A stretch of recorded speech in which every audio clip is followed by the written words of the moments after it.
Welcome back to 100 Hours in Terraria Hardcore, and of course, we're playing on Master Mode. If you haven't seen the previous videos, welcome to the 100 Hours in Hardcore Challenge, where different stages of Terraria's progression are locked behind 10-hour increments. In the last 10 hours, I could beat the Martian invasion and Duke Fishron, and now I am allowed to fight the Empress of Lights and the Empress of Light alone. Otherwise, I can make no other form of progression.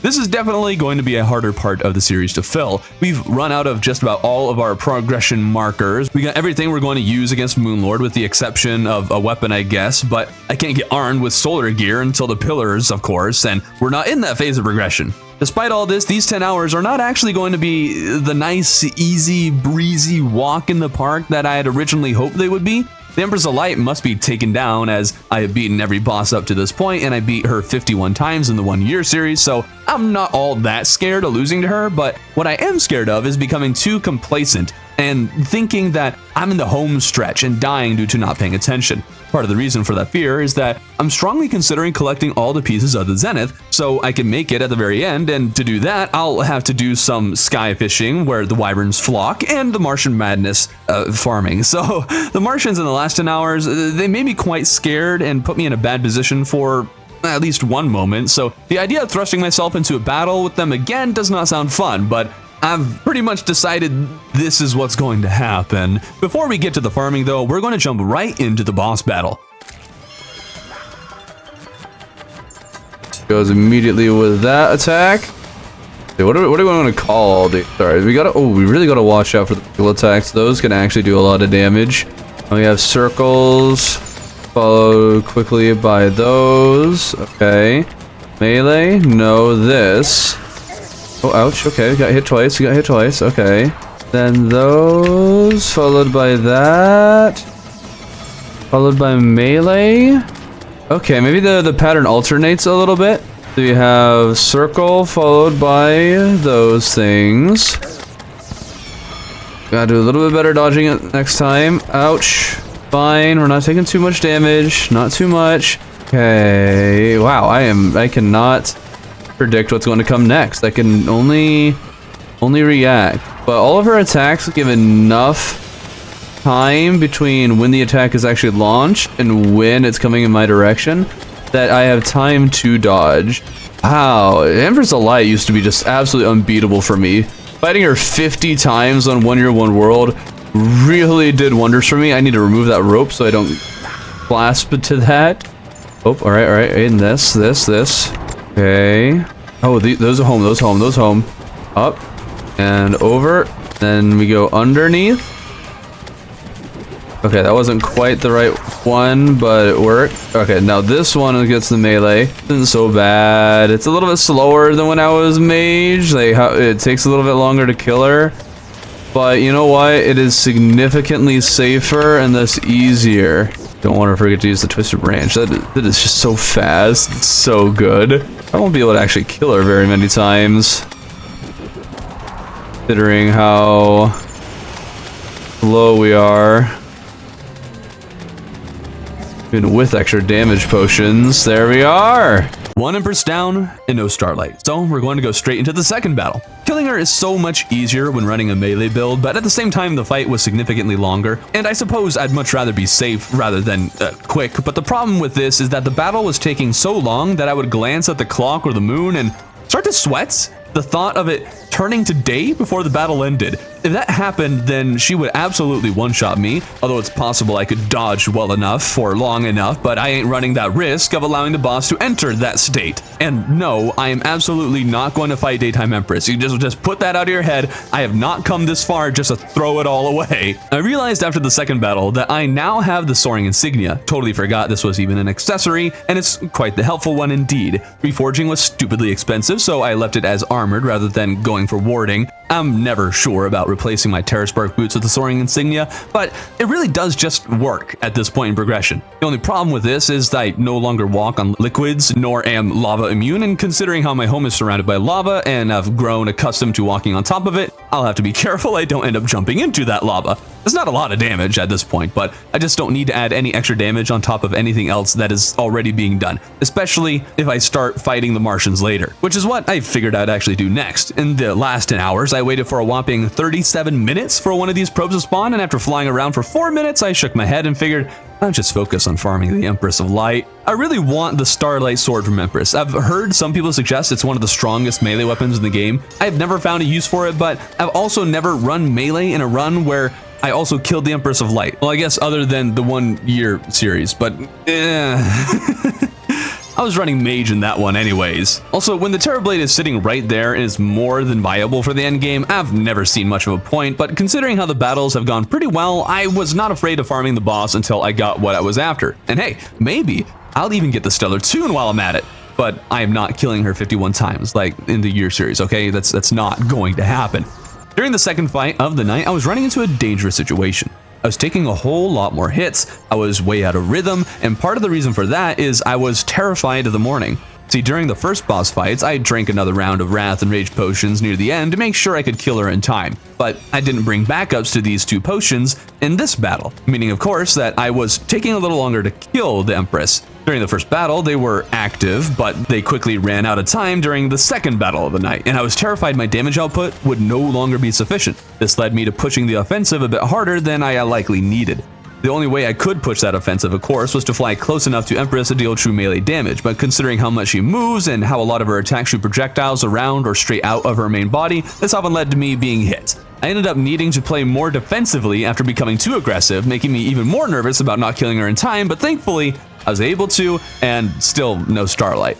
Before we continue, if you've been enjoying the video, be sure to subscribe. At the end of the year, I'll be firing 1 mini nuke 2 from this rocket launcher at year's end for every subscriber I have. So if you want to claim your mini nuke 2 and support long-form challenges like this, consider subscribing. Before returning to the Empress, I did a little housekeeping. For one, I visited the ocean, and I can honestly say I have no idea why I came here. I know there was a very specific purpose, and I've been racking my brain to remember why, but for the life of me, I can't remember. The other chore was double-checking the crimson biomes I had cleansed previously. Wanted to make sure that they were not spreading, and sure enough, they were not. I'm not going to try and bring this world down to 1%, and I know I should say 0, but you never get 0.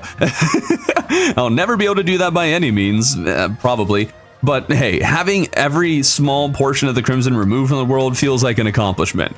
I slept to the next night, which was a blood moon, so I used my moon dial to get to a different night and then killed the Empress 2 more times. There's still no Starlight to speak of, and no, I also haven't gotten the Stellar Tune. It's been 6 victories so far, so my odds aren't necessarily awful at this point, but they're right about where my PTSD from fighting the Empress 51 times is going to drive me absolutely insane. Empress has better not hold out on me in hardcore. I'd collected 9 Lacewings in the hours before Empress was unlocked and thought for sure that was more than I'd need, but now I'm down to 3. I slept 1 more day away, killed Empress 2 more times, and still no Starlight. Words cannot express just how frustrated I am right now. I figured I'd get this thing after maybe 2 or 3 battles, but now I've been forced to kill this thing 8 times, and worse yet, I only have 1 more Lacewing left, and collecting Lacewings is a pain. I could bet on the 1 remaining dropping the treasure bag, but considering how I can fight 2 a night, I figured I'd use the next night to collect more Lacewings. The only problem with collecting these things is that they are often stupidly rare, and most nights I can only catch 1 to 3. I still don't understand these things. The last time I had to farm for a bunch of Lacewings, I had a whole load of people talking about how often they catch twice as many Lacewings on any given night than I do, like 4 or 5 or 50. Blood moons, water candles, battle potions, all of these combined can apparently reap a great bounty of Lacewings. And even when I tried it in the year series, sure, I might catch more, but I think that the most I ever found in a single night was 6 or 7. But of course, in hardcore, I don't really want to increase spawn rates, at least not that much, and I'm not going to summon a blood moon. So I'm stuck with low, and by low, I mean regular spawn rates, and you cannot tell me you find even 4 of these things in one night ever. No, you cannot tell me that. Maybe, well, okay, maybe there's like a rare exception, but you cannot do that on a regular basis. There's no way. I even tried hanging out on the platforms above the hollow because apparently that helps or something, like when the ground is just out of sight. And I honestly have no idea if that's true or not, as I don't really see that much of a difference. Sometimes it seems to work, but other times it doesn't. So I don't know if it's actually doing anything. I'd collected a few more Lacewings though at this point, but instead of continuing the Empress farming, I figured I'd fly around the space layer a bit and search for a Martian probe. To my surprise, 5 minutes later, one actually appeared. Okay, go. Wow, they immediately did a good chunk of my health. All right. Okay, okay. I almost don't want the saucer to spawn, but I need it for the influx waiver. We're almost at 40%. I haven't seen a single saucer. Where are the saucers? Oh, there's one. Oh my goodness, that came out of nowhere. Left. Right. Right, I can just stay flying. Left. I don't have to land. I don't have to land. I don't have to land. Right, okay. Whew. I didn't get what we wanted though. Actually, can I just do this? I can just do this. Okay, okay, this works. Works. And then there's no other Martians up here. There we go. That's a good. That's good. No more Martians up here. You can just focus on the saucer. Lest I come to a floating island. In which case, I might have a problem. Starting to get some banners, so that's really, really good if I want to keep doing this. Fly high enough for them to despawn. Hey. Martians defeated a second time. I am once again uneasy about initiating the event. 7 saucers and no influx waiver, and considering how absolutely awful my luck has been since entering hard mode, I'm starting to think it might be a dumb idea to continue farming for a weapon when I have to deal with an event that has come close to killing me twice. I guess the second time wasn't as close as the first time, but it made me quite uneasy. The whole thing ended right about at the time the lacewings spawned too, and sure, I have 3 lacewings, but I'm going to farm a few more now instead of fighting. I see the writing on the wall. I understand how Terraria RNG works. I'm going to have to fight this thing a lot, aren't I? Well, I fought Empress 2 more times the next night, and she still didn't drop the starlight. We're in for the long haul, boys. Okay, I caught a few more lacewings following night, and then slept the day away to fight and kill Empress once again. Stellar tune before I got the stupid sword. Are you kidding me? Are you kidding me right now? So help me. Terraria, I will uninstall you. I know you're doing this on purpose. You just hate me, and you're trying to try me in. Well, it's working. Terraria, so help me. I killed Empress again, and can you guess what? Don't know starlight. Is the sword really worth it at this point? I seriously have my doubts, but I'm deep into the sunk cost fallacy, and I'm well beyond the point of no return. I have to do this. Nobody will stop me. The only problem is that my potion supply has taken quite the hit. I caught more lacewings and killed Empress 2 more times, bringing my kill counts all the way up to 14. I caught lacewings, I slept, I fought Empress the 15th time. And, oh, finally! All right, let's try it. At long last, I had the starlight. And of course, this meant I had to put it to the test. Again, I've been told it's one of the best swords in the game, if not the best true melee weapon I could ask for. And so I fought Empress, switching between the starlight and flying dragon, and initially was quite happy. The starlight did do more damage, but then it occurred to me. I was basing the damage output on the range projectile of the flying dragon only. What would happen if I got into true melee range though? Roughly around where I would need to be in order to use the starlight in the first place. Well, as it would turn out, the flying dragon did even more damage than the starlight when it came to true melee. In utter shock, I made a dummy after the battle to confirm. Sure enough, the flying dragon does more damage in true melee range than the starlight does. The starlight has longer reach, but come on, it's not that much more. Plus, the flying dragon shoots a piercing projectile that gives the Hellflame debuff and moves through blocks. There simply is no competition. The rare situation I would need the little extra reach is basically non-existent. So this sword, I killed Empress 15 times or just hangs on a wall now.